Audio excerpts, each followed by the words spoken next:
Kwa majina naitwa Inspector wa Jeshi la Polisi Legan Yaswile Mwakatuma. Mimi ni mtaalamu wa uhifadhi wa malikale za Jeshi la Polisi. Ndani ya Jeshi la Polisi tuna kitengo cha makumbusho na maktaba, ambacho kitengo hichi cha makumbusho na maktaba mojawapo ya majukumu yake ya msingi ni kutunza historia ya Jeshi la Polisi. Kwa inatunza historia kwa maana ikijumuisha vifaa vyote vya Jeshi la Polisi ambavyo viliwahi kutumika zamani, lakini kwa maana vitendea kazi pamoja na sare mbalimbali za Jeshi la Polisi kwa maana uniform, vyeo vya Jeshi la Polisi vya zamani na mambo mengine mengi ambayo yanahusiana na Jeshi la Polisi. Lengo ikiwa ni jeshi watendaji wa ndani ya Jeshi la Polisi kufahamu jeshi lilikotoka, kujua maofisa wakaguzi na askari wa lenki na faili walifanyeje kazi katika miaka ya nyuma, lakini pia taasisi ni muhimu sana kujua historia yake ili iweze kuongeza morali kwanza ya askari, kwa sababu askari anapofahamu jambo lililofanyika kwa ufanisi kwa miaka ya nyuma linamuongezea morali zaidi. Sasa katika maonesho ya Sabasaba tumekuja na baadhi ya vitu vichache ambavyo ni vitendea kazi muhimu vilivyokuwa vinatumika wakati wa Jeshi la Polisi kabla ya uhuru na baada ya uhuru. Mfano kwa haraka naweza kuelezea vifaa 4 mpaka 5 vilivyopo mezani. Tuna kifaa cha kwanza, hii tunaita taa ya uchunguzi, tunaita inspection lamp. Hii taa ya uchunguzi ilikuwa inafanya kazi ya kuchunguza makosa yanayohusiana na rushwa. Makosa hayo kwa mfano ikitokea askari amepata taarifa za kwamba kuna mtu anataka kupokea rushwa. Sasa kulikuwa na fedha ambazo zinaandaliwa maalum, fedha noti ya kawaida, lakini inakuwa imeongezewa baadhi ya vitu kwa ajili ya uchunguzi. Sasa hiyo fedha ndio inaenda kutumika kama chambo, anapewa mtu ambaye alikuwa na nia ya kupokea rushwa, kisha pokea ile fedha, baada ya muda mfupi anakamatwa. Kisha kamatwa sasa kwa hali ya kawaida mhalifu akifanya uhalifu huwa hakubali. Sasa ita katika kutafuta ushahidi, akishamliwa yule mtu anayetuhumiwa kupokea rushwa atoe fedha zake zote alizokuwa nazo mfukoni. Akizitoa zile fedha, ita ikiwashwa kwenye chumba cha giza, mwanga wa ita ulikuwa unaweza kubaini fedha ile ambayo ilikuwa ni chambo, kwa maana fedha maalum ambayo ilikuwa na material ya unga. Kwa ikipigwa mwanga kwenye chumba cha giza inakuwa inametameta, inaonekana utofauti wa noti ya kawaida na ile noti ambayo iliandaliwa kwa ajili ya kuweka kama chambo kwa ajili ya kumkamata mtu ambaye alikuwa amepokea rushwa. Kwa hiyo ushahidi unakuwa umeshakamilika tayari kwa kuelekea mahakamani. Lakini pia tuna kifaa kingine hichi, tuna kifaa maalum sana ambacho kinatumika mpaka sasa ndani ya Jeshi la Polisi. Hichi kifaa kinaitwa buruji, lakini wakati mwingine tunakiita kwa jina la bigla. Kwa nini tuko nacho hapa? Hichi kifaa kina historia pekee kwa sababu buruji iliwahi kutumika na askari wa Jeshi la Polisi Tanganyika kabla ya uhuru, lakini pia ilipatikana mkoa wa Tanga Lushoto katika kituo cha polisi. Na kama tunavyofahamu katika historia Tanga Lushoto, kituo cha polisi ambacho kipo wilayani Tanga, kipo mkoani Tanga wilaya Lushoto, ni mojawapo ya vituo vikongwe sana vya Jeshi la Polisi. Sasa hii buruji ilipatikana pale, na kazi kubwa hii buruji huwa inatumika katika paredi, lakini pia inatumika kwa ajili ya wito kwa askari. Kwa Jeshi la Polisi wapo wataalamu maalum, kitengo maalum ambacho ndo kinatumia buruji na kinapiga kwa milio tofauti kulingana na nini ambacho kinaendelea kwa wakati husika.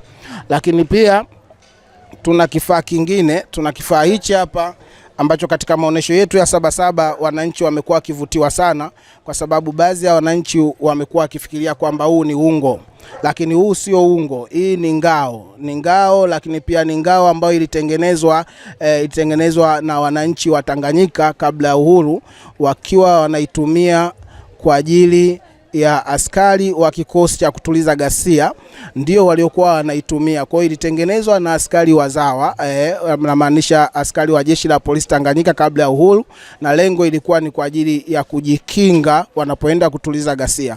Kama tunavyofahamu kikosi cha kutuliza ghasia kwa maana FFU huwa kinatumika sana pale inapotokea sehemu kuna maandamano na wananchi wanafanya vurugu. Lengo kubwa inakuwa ni kufika eneo la tukio na kuweza kutuliza zile vurugu. Sasa wakati wa vurugu kunakuwa na mambo mengi. Muda mwingine wananchi wanaweza kaa na hasira juu ya jeshi, wakarusha vitu vigumu, wakarusha mawe. Basi ngao ilikuwa inatumika kipindi hicho kwa ajili ya kujikinga. Na mfano halisi unaweza ukaona picha hapa. Tuna hii picha ambayo ndio ina ushahidi wa wazi kabisa. Huyu ni mmoja ya askari wa kikosi cha kutuliza ghasia wa miaka hiyo, Jeshi la Polisi Tanganyika. Kwa alikuwa akivalia kwa muundo kama huo. Utaona amevaa vazi lake, lakini pia ameshikilia ngao upande wa mkono wa kushoto na upande wa kulia ameshikilia kilungu. Kwa nini anatumia kilungu? Hii ni kwa mjibu wa sheria, kwa maana mpaka saizi jeshi la polisi linapokuwa linatekeleza majukumu ya kutuliza ghasia huwa anatumia hizi silaha ndogo ndogo, kwa sababu lengo sio kuwadhuru wananchi. Lengo kubwa inakuwa ni kutuliza zile ghasia ili amani iweze kupatikana. Kwa huu ni mfano halisi wa askari wa polisi, lakini tunazungumzia hapa askari wa zamani kabla ya uhuru. Lakini pia tuna kifaa kingine kwamba baada ya maendeleo ya teknoloji, mabadiliko yalivyofanyika, ikaboreshwa kutoka kwenye ngao ya miti, sasa ngao ya mianzi ikatengenezwa ngao ya bati. Kwa hiyo ni ngao lakini imetengenezwa kwa matilio ya chuma chepesi, bati. Ubora wa hii ilikuwa angalau pia inaweza kuzuia vitu kama mikuki, inaweza kuzuia pia vile vitu vigumu, lakini changamoto ilikuwa labda ni ukubwa wake ni ndogo, kwa ilikuwa inampa ugumu kidogo askari kuweza kujikinga. Lakini ufanisi wake kwamba tofauti na ile ya mianzi, hii ina ubora wa uimara. Lakini saizi jeshi la polisi halitumii tena vifaa hivi, vimebaki kama kumbukumbu, kwa sababu jeshi saizi lina vifaa vya kisasa zaidi. Kwa wale ambao wametembelea hapa pia, kwa wale ambao wamepata nafasi ya kutembelea kwenye banda la bohari, watakuwa pengine wameviona hivyo vifaa, lakini hapa viko vifaa vya kihistoria zaidi. Lakini pia pembeni yangu hapa tuna mfano mwingine wa askari ambao ni picha ya askari wa jeshi la polisi Tanganyika. Ukiangalia hao askari hawajavaa viatu, wako peku, na hii ilikuwa ni sehemu ya sare ya jeshi la polisi. Hapa tunazungumzia jeshi la polisi wakati wa ukoloni. Na historia nzuri juu ya hii picha na juu ya kisa hiki, wapo baadhi ya maofisa, mfano afande IGP wa kwanza, afande Elangwa Shahidi na Lundu. Afande IGP wa kwanza ambaye pia ndo alikuwa kamishna mkuu wa kwanza wa jeshi la polisi Tanzania, alianza kuwa kamishna wakati wa jeshi la polisi Tanganyika, lakini baadaye akaja kuwa IGP baada ya muungano. Kwa wakati wa jeshi la polisi Tanzania yeye ndo alikuwa IGP wa kwanza. Sasa yeye aliajiriwa wakati huo, wakati jeshi likiwa chini ya utawala wa Mwingereza. Kwa alikuta historia namna hii, na yeye mwenyewe alikuwa ni mmoja wapo ya watu ambao walipitia wakati huo, kwamba askari polisi Mtanganyika alikuwa haruhusiwi kuvaa viatu, kwa sababu jeshi kipindi hicho lilikuwa ni jeshi la kibaguzi, lilikuwa ni jeshi ambalo liko chini ya ukoloni. Wakoloni walikuwa na matabaka. Kwa ukiajiliwa kama mzawa, unaajiliwa ndani ya jeshi la polisi, hauruhusiwi kuvaa viatu na unakuwa katika mavazi hayo. Lakini ukitoka chini kuna vazi fulani lipo kwenye miguu ambalo maarufu kwa kipindi hicho walikuwa wanaita patis.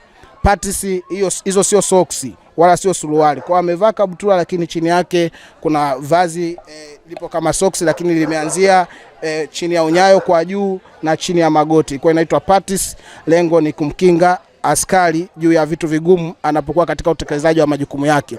Lakini mbele yangu pia mtaona kuna kifaa kingine tuko nacho, ni kifaa pia kina historia pekee. Hichi kifaa maarufu kama kingola. Hichi kingola pia kimetumika kabla ya uhuru, lakini baada ya uhuru miaka ya mwanzo, lakini siku hizi kimebaki kama kumbukumbu. Kingola hichi huwa ni kifaa muhimu sana kwa ajili ya wito. Askari wanapotakiwa kufoleni au kama kuna dharura ndani ya kambi za polisi au kwenye vituo vya polisi, askari wanatakiwa kuitwa. Kingola hichi kinazungushwa, kikuzungushwa kinatoa sauti.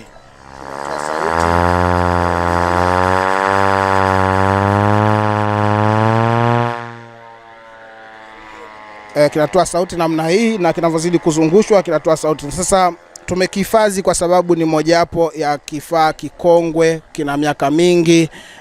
Tumeona ni muhimu kuwa nacho katika kumbukumbu ya jeshi la polisi.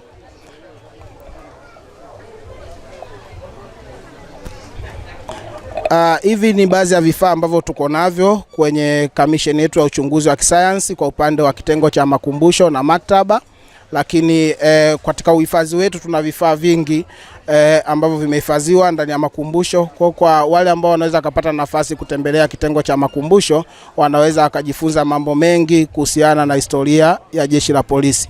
Niwakaribishe wananchi kutembelea banda letu. Asanteni sana.